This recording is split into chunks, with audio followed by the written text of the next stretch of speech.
You ever notice how we call it being torn, but really it's being split between who we are and who we're pretending to be?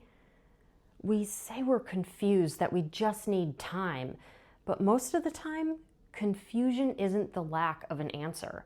It's resistance to the one we already know. Because knowing means change. It means letting go of what's comfortable and walking toward what's honest. And that's where most people stop. Not because they don't know what to do, but because they're afraid to become who the truth will require them to be. We want growth, but not the surrender that comes with it. We want love, but not the mirror it holds up to our wounds. I see it all the time.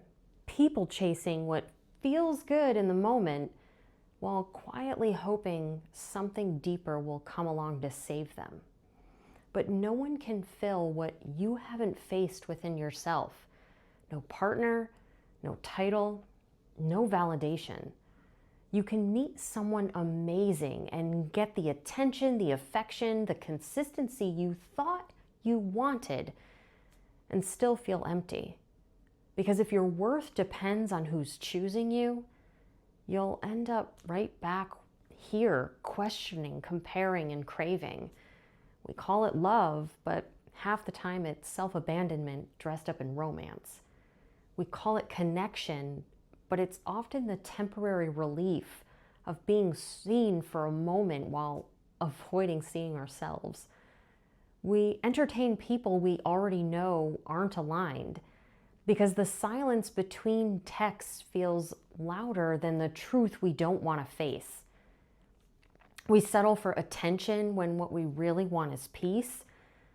And maybe that's the hardest thing to admit, that sometimes the drama feels like love because chaos is familiar. But familiar isn't fulfillment. Familiar is the body remembering its history and calling it home.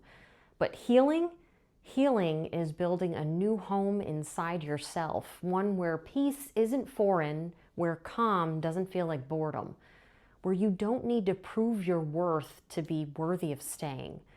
When you stop chasing clarity outside of yourself, everything quiets. The noise, the back and forth, the overthinking, it all fades because you finally realize that you don't need to choose between two people. You just need to stop choosing from emptiness.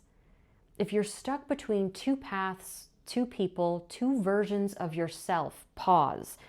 Ask yourself, what part of me still believes I need to be chosen to feel enough? Because when you finally choose you, indecision disappears and peace shows up. And you remember the kind of love you've been searching for isn't found in being wanted. It's found in being whole all on your own. And that kind of love, once you find it within, you'll never settle for anything less.